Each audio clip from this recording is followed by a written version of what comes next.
Assalamualaikum warahmatullahi wabarakatuh. Salam rahayu untuk sahabat semuanya dimanapun panjenengan semuanya berada. Nah, sekali untuk di hari yang sangat cerah ini ya. Sangat cerah sekali. Ini senang sekali nih kami bisa menemani aktivitas panjenengan semuanya bersama dengan Galeri Bumi Mojopahit. Ya, gudangnya pusaka berkualitas. Ini biasanya saya kalau bikin video kan cuma sendirian. Sekarang ditemani oleh istri karena sedang Kebetulan libur hari ya. ini libur. Libur.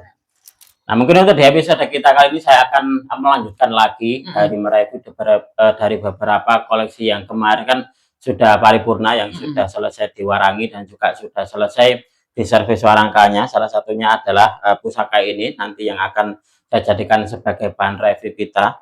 Nah, untuk di warangkanya ini sebenarnya bukan warangka baru, Bu, tapi kalau tak lihat memang bukan juga warangka lamen, tapi memang sangat bagus banget kalau setelah diserviskan ya. Nah, nanti tak tunjukkan kepada Anda seperti apa wujudnya. Nanti pun juga seperti biasanya akan saya tunjukkan juga dari beberapa dapur yang sama. Tapi di sini saya mendapatkan sebuah pertanyaan menarik ini. Pertanyaannya ini mungkin ya di dalam masyarakat kita ini juga masih sering kita dengar, ataupun juga mungkin ada yang menjumpainya seperti ini. Jadi boleh percaya boleh tidak. Kalau untuk saya pribadi, selama saya menggeluti dunia tasan aji, alhamdulillah saya belum pernah mengalami hal-hal yang kayak gini. Atau mungkin gitu loh, kalau di antara saudara Anda atau tetangga Anda ataupun juga teman Anda ada yang mengalami, nah ini adalah sesuatu yang memang fenomena di tengah masyarakat. Jadi memang pusaka itu secara tidak langsung memang kita berhubungan dengan sesuatu yang namanya apa ya, mistik. Nah, mistik. Karena apa? Karena pusaka selalu dikaitkan dengan hal-hal mistik. Meskipun katakanlah di keluarganya gitu, ada yang mungkin sakit gitu loh. Nah, terus serta merta, wah, jangan-jangan ini karena ini nggak kuat dengan pusakanya. Lalu juga, wah ini kok jodohnya nggak datang-datang, apakah karena pusakanya? Itu kayak gitu. Pasti ada yang kayak gitu. Nah, di sini ada sebuah pertanyaan yang menarik juga. Nah, di sini dari akun Hanan Maulana. Jadi dia bertanya seperti ini. Saudara saya mempunyai keris, gak tahu dari mana asalnya. Sekarang jadi sering kesurupan, ngamuk-ngamuk gak jelas. Apa yang harus dilakukan lagi? Nah, ini kalau sampean sendiri ini. Ada orang yang memiliki keris, nggak tahu kerisnya dari mana. Terus karena keris tersebut, nah di sini kan kalau tak apa ya, tak lihat gitu, kayaknya seperti kayak gara-gara punya keris jadi sering kesurupan. Sering kesurupan. Kalau menurut sampean seperti apa? Sebagai orang awam nih. Apa ya? Ini kalau aku sendiri ya semenjak nikah sama ayah kan banyak keris di rumah dan alhamdulillah kan gak ada kejadian aneh-aneh kan ya. Nah, gitu. Kalau aku sih mungkin itu sebetulnya bukan dari kerisnya, mungkin orangnya lagi ada beban masalah dengan pekerjaan atau apa sih gitu. Akhirnya mengkambing hitamkan. Mungkin akhirnya keluarganya melihatnya, oh gara-gara ini dia baru punya keris ini karena akhirnya jadi gini. Ya. Mungkin kayaknya ngoten sih. Jadi gini, selama saya menggeluti dunia tasan aji, dari beberapa teman-teman ya, saya kan bertemu dengan banyak, mungkin juga ratusan orang yang menggeluti dunia tasan aji. Saya tuh nggak pernah apa ya, menemukan sebuah cerita yang mereka itu akhirnya kena apa ya, istilahnya itu kayak sesuatu kayak gini. Justru yang kena itu adalah orang-orang yang tidak menggeluti dunia tasan aji. Nah, ya itu tadi. Karena kan di tengah masyarakat kita, namanya keris itu masih dianggap sesuatu yang masih ditabuhkan atau juga sesuatu yang mengandung katakanlah energi. Bukan energi. Kalau kita menyebutnya kan energi. Kalau mereka itu menyebut seperti kayak penunggu, kodam, jin, itu kayak gitu. Nah, itulah kenapa sesuatu akhirnya yang berdampak negatif bagi dirinya sendiri atau keluarganya pasti selalu yang disalahkan dalam arti adalah ke pusakanya. Entah itu benar atau tidak, keris atau pusaka memang selama ini selalu menjadi kambing hitam kalau ada orang gitu ya mengalami sesuatu yang kurang menyenangkan di dalam garis takdirnya. Pasti yang disalahkan itu rata-rata di kerisnya, ini gara-gara keris ini. Dan itu memang banyak sekali yang kayak gitu. Nah, solusinya seperti apa Mas Tony kalau untuk saya pribadi? Karena kan untuk di katanya tadi kesurupannya itu Karena karena kerisnya ada ya? kerisnya itu tadi. Nah, kalau untuk saya pribadi lebih baik keris tersebut diberikan kepada orang. Nah, jangan di situ. Karena apa? Karena ini nantinya selama keris itu ada di rumah tersebut, sugestinya masih terus ada. Sugestinya itu tadi gara-gara ini, gara-gara ini, gara-gara ini. Nah, itu. Karena apa? Karena sugesti itu akhirnya bisa mempengaruhi pikiran dan sugesti itu juga bisa menjadi sebagai sebuah kenyataan. Nah, itulah kenapa saya pernah gini ya, ada seorang temanku, saya bercerita seorang teman penjual tosan aji juga. Jadi gini, dia itu profesinya sebagai tukang pijat. Nah, tukang pijat. Nah, tukang pijat ini saya bertanya, kok kerisnya ini waktu di dijual itu kok murah-murah, sama kok murah-murah ini kerisnya gitu. Iya Mas, saya karena nggak beli katanya gitu. Loh, bentar, nggak beli maksudnya gimana? Nah, saya kan mijat. Nah, saya mijat itu orangnya katakanlah sakit, entah itu sakit karena sugestinya atau apa gitu. Terus karena sudah selesai gitu ditanya, "Sampean punya keris ta?" "Oh iya, saya punya."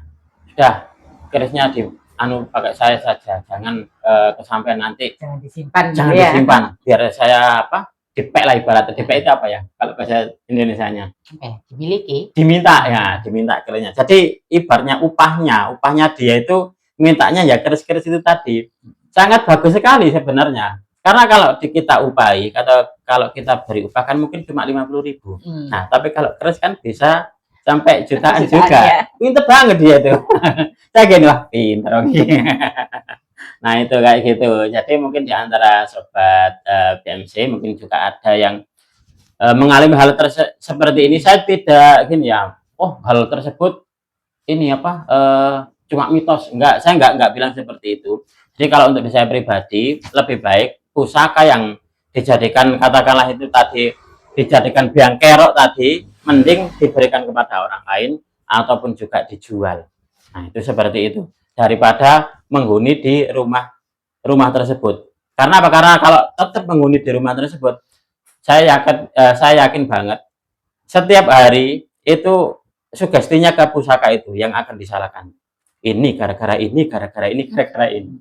Nah, jangan sampai kayak gitu. Jadi mungkin di antara Anda ada yang mungkin saat ini mengalami atau keluarganya atau apa, kalau ada yang punya kejadian yang kayak gini, mending disisihkan dahulu atau memang sudah dikasihkan ke orang lain saja daripada nanti pusakanya dibuang atau dilarung atau malah tambah dirusak, lebih baik diberikan kepada orang yang mau merawatnya. Nah, itu. Kalau untuk saya seperti itu jawabannya.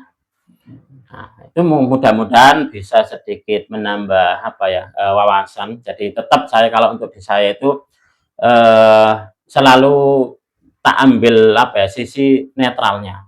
Karena apa? Karena memang kalau tak ambil dari segi penjualnya atau pecinta tosan aji, pasti ini nanti oh bukan, itu bukan karena tosan ajinya. Tetapi kalau dari sisi masyarakat kita yang masih memegang kultur apa ya istilahnya itu mistik-mistikan, pasti percaya kayak hal tersebut. Makanya kenapa saya mengambil dari sisi tengah-tengah atau dari sisi netralnya saja. Oke, Sobat MC, untuk di episode kita kali ini seperti biasanya, jadi mungkin ada sedikit apa ya bahan kita untuk belajar, bahan kita untuk edukasi. Selain itu juga saya akan memperkenalkan atau mereview dari pusaka-pusaka yang dimiliki oleh Galeri Bumi Mojopahit. Pusakanya ini adalah sebuah pusaka yang paripurna. Kalau zaman dahulu pusaka yang Lok 5 ini pusakanya Lok 5, Bu. Pusaka Lok 5 itu konon hanya boleh dimiliki oleh para bangsawan, para raja dan juga anak keturunannya saja. Tapi kalau untuk di saat ini siapa saja boleh memilikinya. Nah, ini nanti juga akan saya tandemkan dengan pusaka ini salah satunya. Jadi gini, Sama-sama Lok 5-nya. sama-sama Lok 5-nya, dapurnya juga sama dan kalau nggak salah untuk di pamornya juga pamor sama. Jadi kemarin tuh saya ada salah seorang teman tosan aji memiliki pusaka yang mirip seperti ini, Bu. Nah, itu ditanyakan oleh seseorang berapa maharnya, tidak dimaharkan. Saya gini loh, pusaka ini saya punya ini kayak gini. Terus tak komeni di dia. Oh iya kok bisa hampir mirip ya. Nah, kalau untuk miliknya beliau tidak dimaharkan. Tapi kalau untuk yang ini dimaharkan. Seperti apa wujud dari pusakanya? Langsung saja kita akan mereviewnya bersama-sama. Baik sobat semuanya, langsung saja kita akan mereview satu persatu seperti apa wujud dari pusaka koleksi terbaru. Nah, ini saya persiapkan ada 3 buah pusaka yang mana ketiganya ini dari dapur yang sama. Dan ketiga pusaka ini bisa dibilang adalah koleksi terbaru. Jadi yang paling terbaru adalah pusaka yang ini, yang kemarin sudah selesai di servis warangkanya dan juga sudah selesai diwarangi untuk di pusakanya, jadi sudah paripurna. Kita akan melihat untuk diwujud dari pusaka yang pertama ini. Kalau kita melihat untuk di warangkanya memakai warongko Branggah Jogja, estimasi kayunya ini kalau nggak salah adalah kayu akasia ini ya. Nah, ini dipercantik juga dengan pendok selorok kemalu merah bersepuh emas. Ini luar biasa banget, untuk di warangkanya sudah sangat bagus, bersih, kinclong. Begitupun juga dengan bilah pusakanya juga sudah selesai diwarang. Kita akan melihat seperti apa wujud dari pusaka pertama di episode kita kali ini. Ini adalah pusaka istimewa. Nah, pusaka ini saya dapatkan dari salah seorang rekan tosan aji saya, tetapi dia itu bisa dibilang adalah seorang makelar. Jadi dia cuma menjualkan dari milik seorang pemiliknya dahulu, entah itu kolektor atau apa gitu. Tapi pusakanya memang bagus. Dan untuk di pusakanya sendiri, ini untuk di warangkanya saya ganti karena warangkanya menurut saya kok kayaknya kurang gagah, kurang bagus, kurang sesuai dengan pusakanya. Pusakanya gagah, merbawani, tapi warangkanya kurang begitu menunjang. Akhirnya terus saya ganti dengan warangka baru. Nah, ini kalau kita perhatikan untuk di dapurnya adalah dapur Pulang Geni Luk 5 dengan pamor kelengan. Luar biasa ini. Ini saya teringat dengan dulu saya pernah punya yang kayak gini tuh miliknya adik saya gitu. Tapi berhasil saya markan. Jadi saya dulu juga pernah jadi makelarnya adik saya itu. Dia punya sebuah keris istimewa itu dimahari oleh seorang presiden direktur. Saya nggak tahu orangnya, ternyata adalah jabatannya tinggi.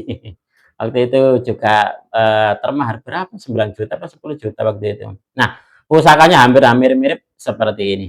Nah, ini akhirnya terus saya mendapatkan kembali. Saya jadi teringat dengan keris miliknya adik dulu yang sempat saya bantu untuk menjualkannya atau memaharkannya ini. Silakan diamati untuk di pusakanya. Pusakanya masih tergolong utuh, istimewa banget ini. Dapurnya dapur Pulang Geni Luk 5. Konon zaman dahulu pusaka-pusaka Luk 5 hanya boleh dimiliki oleh para bangsawan terah darah biru saja. Jadi kalau untuk di rakyat jelata itu tidak diperkenankan, hanya boleh dimiliki oleh golongan bangsawan saja. Tapi kalau untuk di saat ini, siapa saja boleh memilikinya. Silakan Anda amati, pusakanya dia gagah merbawani. Jadi untuk dibilahnya itu dia sedikit agak lebar. Luar biasa, bagus banget. Ini adalah pusaka pertama di episode kita kali ini. Pusaka yang bisa dibilang koleksi terbaru di Galeri Bumi Mojopahit. Pusaka dapur Pulang Geni Luk 5 dengan pamor kelengan. Kita lihat untuk di pusaka yang kedua. Pusaka yang kedua ini warangkanya masih gawannya. Nah, warangkanya masih gawannya, begitupun juga pendoknya. Pendoknya ini dia untuk di seloroknya berbahan perak bersepuh emas. Nah, ini masih gawannya juga pendoknya ini. Pendok dan juga warangkanya ini masih gawannya. Begitupun juga untuk di dadarnya kalau nggak salah juga masih gawannya ini. Cuma sudah selesai diserviskan ulang. Kita akan melihat wujud dari pusakanya. Pusaka sejenis ini saya kemarin tuh mendapati milik dari salah seorang teman tosan Aji. Itu sama beliau tidak dimaharkan. Jadi ditanyakan oleh seseorang tentang maharnya, tidak dimaharkan. Wah, berarti menjadi sebagai pusaka kelangenan. Karena tak lihat itu kayaknya dia itu sangat puas sekali dengan pusakanya. Saya pun juga dalam memiliki pusaka ini pun juga sangat puas banget ini. Nah, kalau untuk yang ini bilahnya sedikit agak ramping. Sedikit kalau yang pertama tadi dia agak lebar. Nah, lebar, dan juga terkesannya itu dia besar. Mungkin kalau untuk yang ini estimasinya di estimasi mana ini ya? Mataram atau mana kalau untuk yang ini? Nah, kalau untuk yang ini estimasinya kalau menurut saya loh ya, ini estimasi Majapahit ini kayaknya. Jadi untuk dibilangnya sedikit agak kecil tapi mempunyai perbawa tertentu, atau kalau kita rasakan itu ada sesuatu yang istimewa gitu loh di pusakanya. Kalau teman-teman bilang itu estimasi Majapahit itu pusakanya meskipun apa ya, kecil-kecil tapi kelihatan wingit. Ini kalau kita melihat untuk dibilah tosan ajinya, dia hitamnya hitam kehijauan. Dia agak semu-semu hijau gitu. Nah, ini pun juga untuk di pusakanya masih tergolong utuh. Luar biasa ini banget. Keren, layak untuk dijadikan sebagai sebuah koleksi ini. Mantap, mantap. Jadi pusakanya sangat bagus. Nah, ini dua-duanya pamornya adalah pamor kelengan. Jadi yang pertama tadi, ini kalau kita perhatikan seperti ini ya. Kesannya itu dia gagah yang ini. Nah, yang pertama ini dia kesannya gagah. Tetapi kalau dalam segi rasa gitu ya, kalau untuk saya pribadi loh ya, dari segi rasa kok kayaknya lebih menancapnya itu yang ini. Kalau dirasakan itu.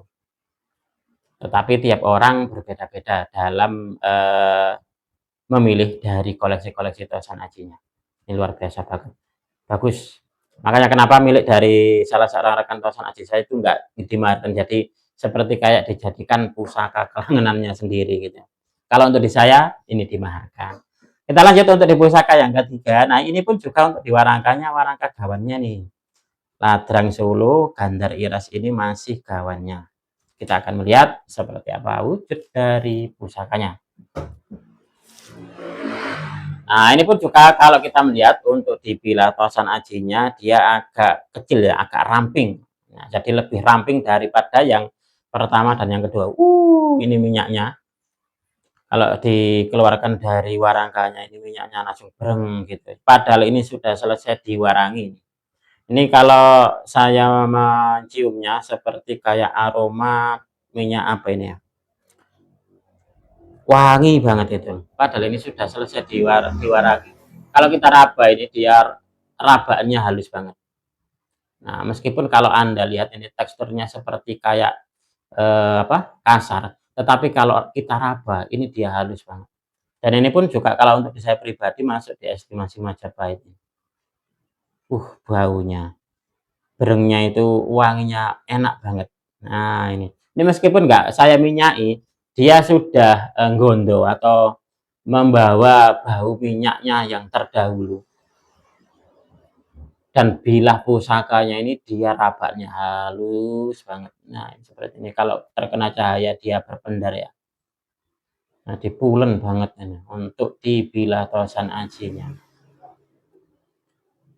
Nah, ini adalah pusaka yang ketiga di episode kita kali ini. Pusakanya bau minyaknya yang terdahulu masih belum hilang. Padahal sudah diwarangi, sudah dicuci bersihin. Nah, monggo mungkin di antara Anda ada yang berminat atau ada yang sudah mencari pusaka dengan dapur pulang geniluk 5. Nah, mungkin ini bisa menjadi sebagai sebuah solusi bagi pencarian Anda. Kalau ada yang berminat nanti bisa langsung menghubungi ke nomor WA yang tercantum di dalam video. Sebenarnya saya punya satu lagi dapur pulang geniluk 5. Ini kemarin itu di sebuah kenangan sosmed saya muncul 3 tahun yang lalu. Nah, ini pusakanya sudah saya ganti warangkanya. Nah, untuk di pusakanya sendiri pun juga sudah paripurna juga. Jadi sudah selesai diwarangi jadinya seperti ini. Kalau untuk yang ini dia besar, panjang dan juga tebal. Nah, kalau yang ini besar, lebar, tebal dan juga panjang. Ini kalau untuk saya estimasinya masuk di estimasi Cirebon. Pusaka-pusaka kulonan panjang-panjang. Oke, Sobat DMC, mungkin untuk di episode kita kali ini cukup sekian. Apabila ada kesalahan atau ada kekurangan, Dalam saya menyampaikan review ini tadi, saya memohon maaf yang sebesar-besarnya. Saya Tony Kristanto, salam kelangenan dari Bumi Mojopahit, Mojokerto. Wassalamualaikum warahmatullahi wabarakatuh.